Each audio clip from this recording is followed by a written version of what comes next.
मैं हूं सोनम और आप देख रहे हैं अपना विद्यालय यूट्यूब चैनल। तो आइए शुरू करते हैं आज का वीडियो।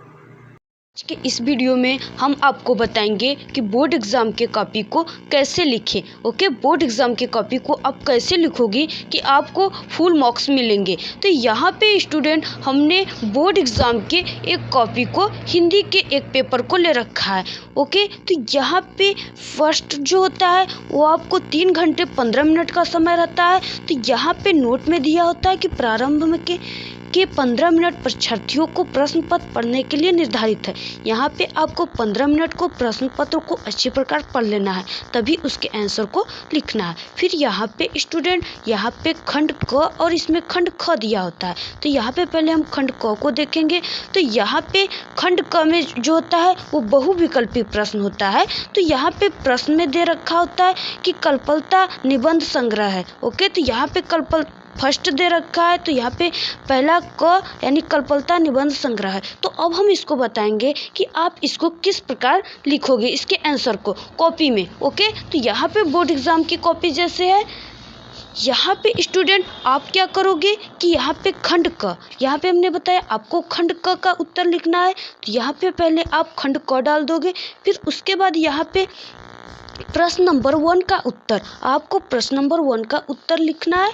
यहाँ पे प्रश्न नंबर फर्स्ट दिया है। तो यहाँ पे आप ब्लैक स्केच का आप जैसे स्टूडेंट आपको बोर्ड एग्जाम में प्रश्न को क्या करना है, सीरियल से करना है और कॉपी में ज़्यादा से ज़्यादा कटपिट नहीं करना है और ब्लैक व ब्लू स्केच का ही यूज करना है, प्रयोग करना है और ब्लैक और ब्लू पेन का भी यूज करना है। तो यहाँ पे आपको ब्लैक स्केच का यूज करना है। प्रश्न नंबर 1 का उत्तर आप इस प्रकार प्रश्न नंबर 1 का उत्तर डालोगे और फिर यहाँ पे ब्लैक स्केच से उत्तर लिखोगे। ओके, तो यहाँ पे आप इस प्रश्न नंबर 1 का उत्तर डालने के बाद यहाँ पे आप 2 लाइन को छोड़ दोगे, 2 या 3 लाइन को छोड़ेंगे। ओके, यहाँ पे आप 2 या 3 लाइन को छोड़कर फिर उसके बाद स्टूडेंट देखिए बोर्ड एग्जाम में इतने टाइम नहीं होते कि अभी आप सभी प्रश्नों का उत्तर भी लिखोगे। तो इसको आप किस प्रकार लिखोगे, जैसे यहाँ पे दे रखा है हमारा फर्स्ट का कल्पलता निबंध संग्रह है। ओके, तो यहाँ पे आप इसके ऐसे लिखोगे, आप जैसे पहले का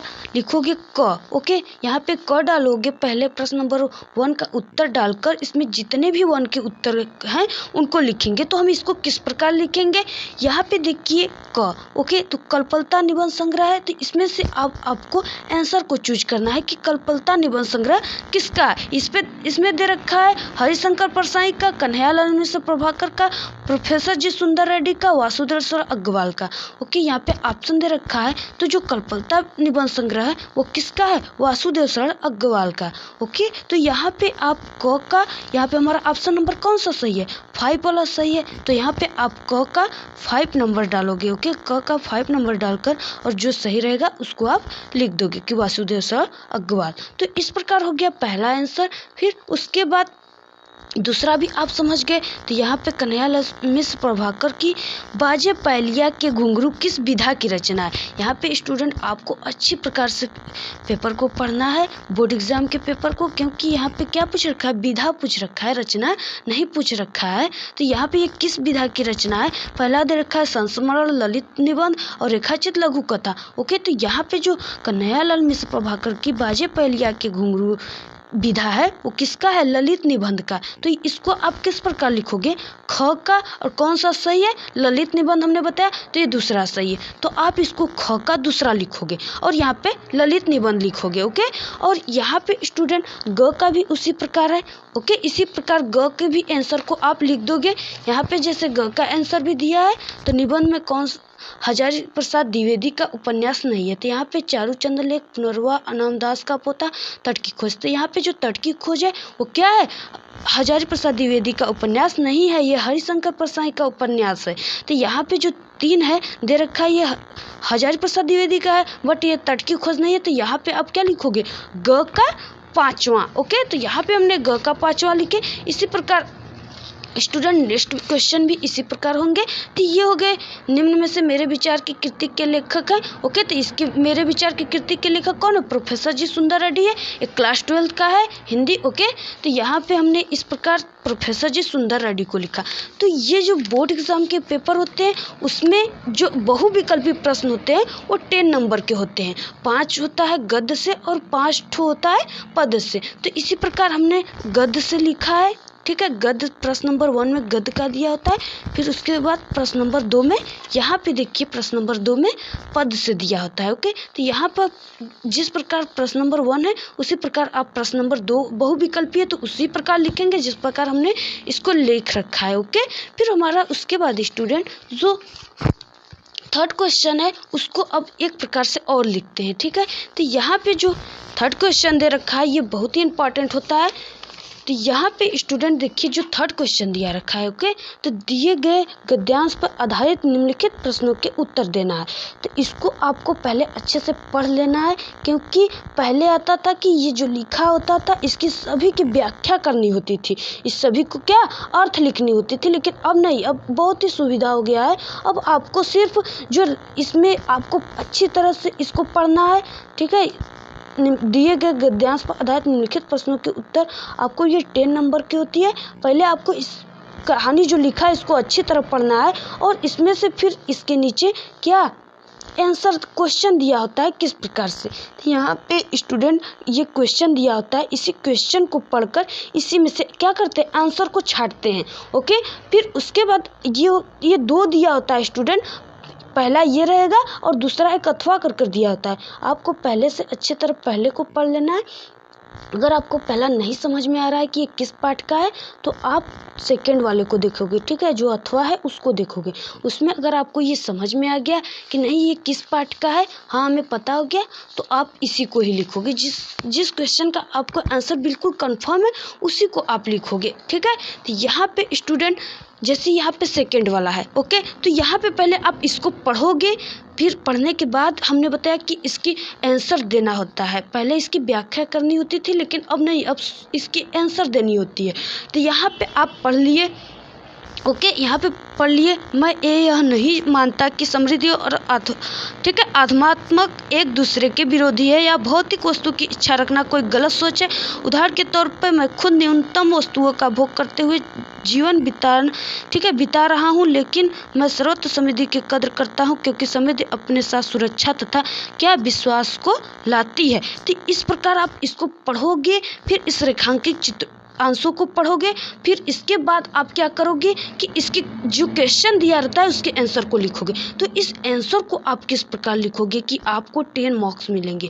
तो यहाँ पे हमारा देखिए, आप एक हमने बताया कि एक डालोगे आप प्रश्न नंबर 1 का उत्तर, ओके, और एक आप इस प्रकार डालोगे कि प्रश्नोत्तर। ये भी एक आइडिया होता है, आप इस प्रकार भी लिख सकते हो कि प्रश्न नंबर 3 का उत्तर। अगर आपको 3 का लिखना है तो प्रश्नोत्तर 3, ओके, बस प्रश्नोत्तर 3। यहाँ प्रश्न और उत्तर दोनों है, ये आपके छोटे से में ही शब्दों में लिखा जा रहा है। तो आप इसको लिखोगे तो ज़्यादा बेटर पड़ेगा और उसको भी लिखोगे तो अच्छा रहेगा, जो हमने पहला बताया कि प्रश्न नंबर 1 का उत्तर, ओके। तो इसको 2 प्रकार से आप ऐसे लिख सकते हो। फिर यहाँ पे आप उत्तर डालोगे, फिर यहाँ पे आप क्वेश्चन को पढ़ोगे, समृद्धि और आध्यात्मक, ठीक है, आध्यात्मक के संबंध में लेखक ने क्या मानता है।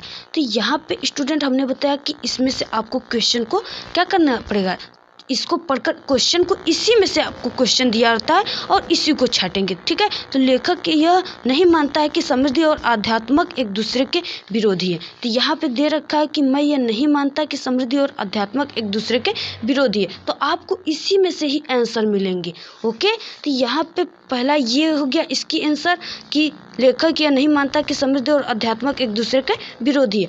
देखिए फिर यहाँ पे हमने बताया कि प्रश्नोत्तर 3 डालेंगे, फिर यहाँ पे उत्तर डालेंगे ब्लैक स्केच से। फिर यहाँ पे आपको क्वेश्चन नहीं लिखना है क्योंकि ये समय नहीं रहता कि आप क्वेश्चन लिखोगे, ठीक है। समय को आपको मेंटेन करने के लिए क्वेश्चन को नहीं लिखना पड़ेगा। तो यहाँ पे आप पहले क्वेश्चन का आंसर क्या किए, यहाँ पे पहला क्वेश्चन जो दे रखा है उसके आंसर को आपने लिख लिया।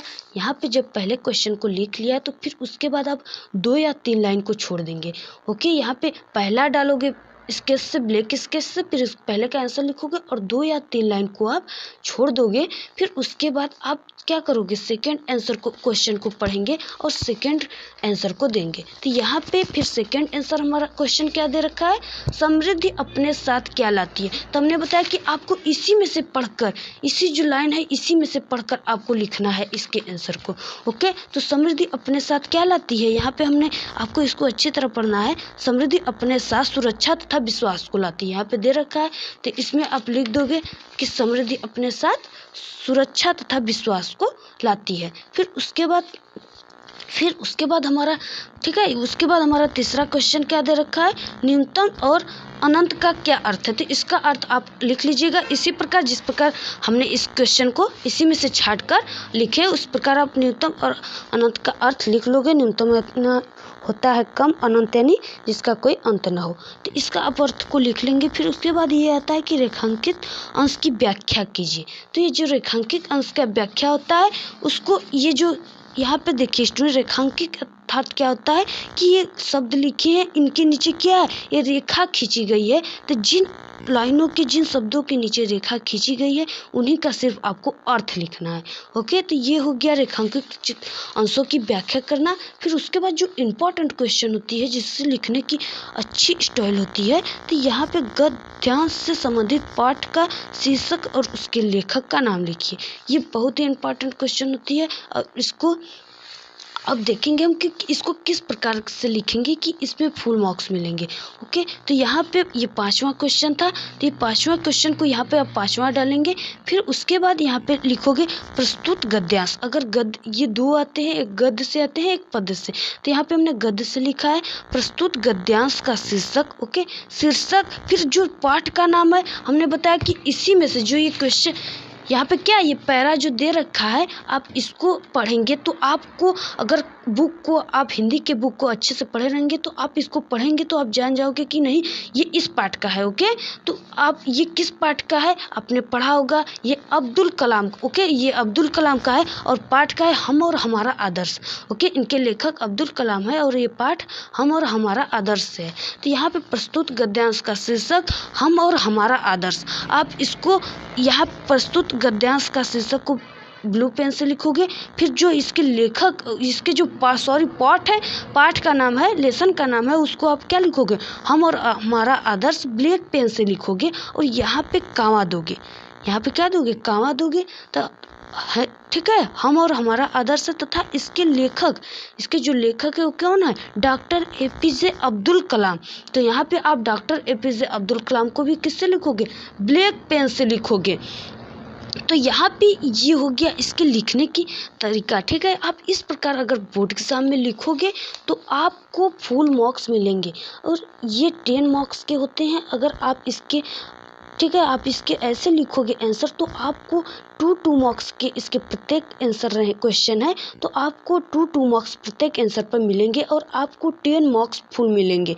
तो इस प्रकार आप लिखोगे तभी मिलेंगे आपको बोर्ड एग्ज़ाम में। हमने बताया कि बोर्ड एग्ज़ाम, ठीक है, बोर्ड एग्ज़ाम में क्या प्रश्न को सीरियल से करना है।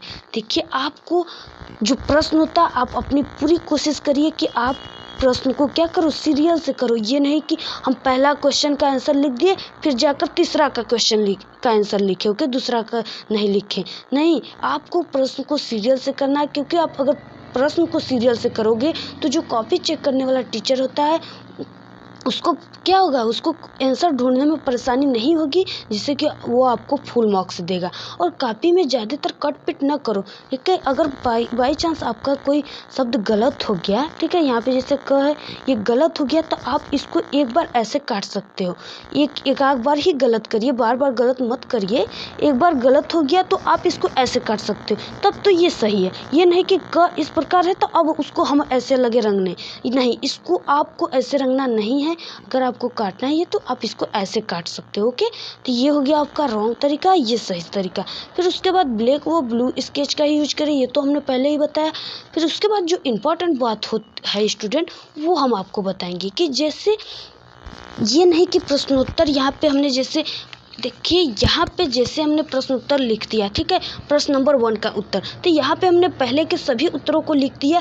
तो यहाँ पे जो इतना जगह बचा है, प्लेस बचा है, तो ये नहीं कि आप दूसरे क्वेश्चन को इसी जगह से स्टार्ट कर दें, नहीं, आप न्यू पेज से ही दूसरे क्वेश्चन के आंसर को स्टार्ट करोगे। ओके, जैसे यहाँ पे निबंध हो गया, ओके, निबंध होता है, एप्लीकेशन होता है, ठीक है, निबंध होता है, और यहाँ पे एप्लीकेशन जो होता है पत्र लिखने के लिए हिंदी में आता है, ठीक है, 12th में भी आता है, 10th में भी आता है। तो वहाँ पे जो आपको ये नहीं कि यहाँ पे हमारी थोड़ी सी जगह बचे हैं पहले के आंसर तीसरे के लिखने के बाद, यहाँ इतनी जगह बची है, तो ये नहीं कि हम एप्लीकेशन इसी जगह से डालकर स्टार्ट कर दे लिखना ना, नहीं, आपको एप्लीकेशन, निबंध या न्यू क्वेश्चन के लिए एक न्यू पेज लेना पड़ेगा। ओके, एक न्यू पेज से स्टार्ट करना पड़ेगा। तो इस प्रकार आप लिखोगे तभी आपको फुल मार्क्स मिलेंगे। इसी प्रकार आप बोर्ड एग्जाम में कॉपी लिखेंगे तो आपको प्रत्येक क्वेश्चन आंसर पर फुल मार्क्स मिलेंगे। ओके,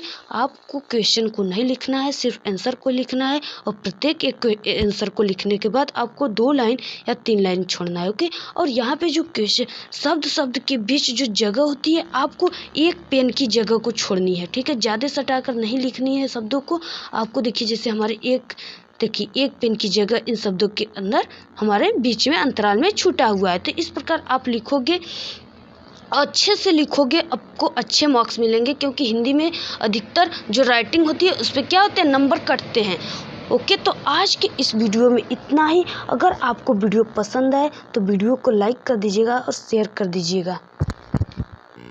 अगर हमारा वीडियो आपको पसंद आए तो प्लीज हमारे वीडियो को लाइक करें और हमारे चैनल को सब्सक्राइब करें और बेल आइकन के आल पे जरूर प्रेस करें, जिससे कि हमारे द्वारा भेजे गए सारे वीडियो के नोटिफिकेशन आपको आसानी से मिल सके। और हाँ, कमेंट करना ना भूलें। Thank you.